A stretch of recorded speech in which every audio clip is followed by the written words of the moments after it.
నిన్ననే విశాఖపట్నంలో ప్రధానమంత్రి గారు వచ్చి 2,08,000 కోట్ల రూపాయల పెట్టుబడులతో ఫౌండేషన్స్ కానీ ఇనాగరేషన్స్ కానీ విజిట్ చేశారు.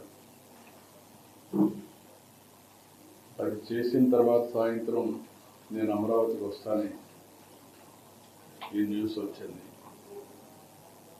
మనసు పూర్తిగా కలిసివేసింది. చాలా బాధపడుతున్నా. వెంకటేశ్వర స్వామి సన్నిధిలో ఎప్పుడు కూడా మనసా వాచ ఇక్కడ ఎలాంటి అపచారాలు జరగకూడదు, అలాంటి పవిత్రమైనటువంటి దివ్యక్షేత్రంగా దీన్ని ఎల్లప్పుడూ నిలబెట్టాలని నా తాపత్రయం. ఒక భక్తుడుగా, ఒక ముఖ్యమంత్రిగా ఈ దివ్యక్షేత్రం యొక్క పవిత్రత కాపాడే బాధ్యత ఎప్పుడు తీసుకుంటున్నాను, ఇప్పుడు కూడా తీసుకుంటాను. అయితే జరిగిన సంగతి చూసిన తర్వాత నేను సైట్ దగ్గరికి వెళ్ళాను. సైట్ అంతా కూడా చాలా డీటెయిల్గా పరిశీలించాను. అక్కడి నుంచి హాస్పిటల్కి వెళ్ళాను, అందరితో మాట్లాడాను. కొంతమంది కుటుంబ సభ్యుల్ని, వాళ్ళ గ్రామస్తుల్ని, బంధువులు పోగొట్టుకున్న ఉన్నారు హాస్పిటల్, ఇంకా వాళ్ళతో కూడా మాట్లాడాను. తర్వాత వచ్చి ఆఫీసులో కూడా కొంత సమీక్ష చేశాను. నేను అన్ని విధాలా, అన్ని కోణాల్లో నాకు సమాచారం ఉంటే దాన్ని బట్టి ఎలాంటి సంఘటనలు పునరావృతం కాకుండా ఉండడానికి ఎలాంటి నిర్ణయాలు చేస్తే దోహదం చేస్తాయో అలాంటి నిర్ణయాలు చేయాలనేది నా ఉద్దేశం.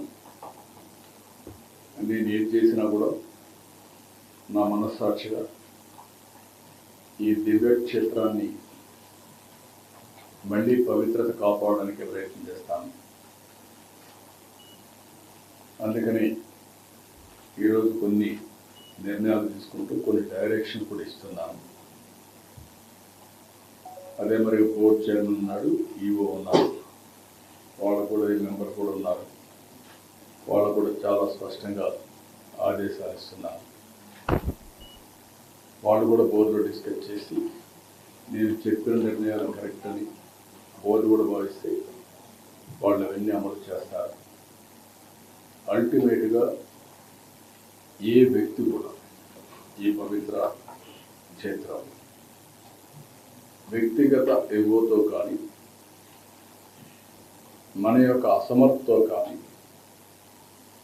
లేకపోతే అనాలోచనమైన ఆలోచనలతో కానీ మనం చేసిన పనుల వల్ల దేవుని యొక్క పవిత్రత దెబ్బతినే పరిస్థితి అది కరెక్ట్ కాదు.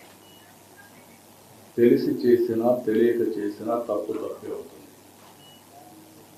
రెండోది, అందరం కలిసి ఇక్కడ దేవునికి సేవ చేస్తున్నాము అనేది ప్రతి ఒక్కరికి రావాల్సిన అవసరం ఉంది. ఇక్కడ రాజకీయాలు కూడా చేయడానికి వీలు లేదు.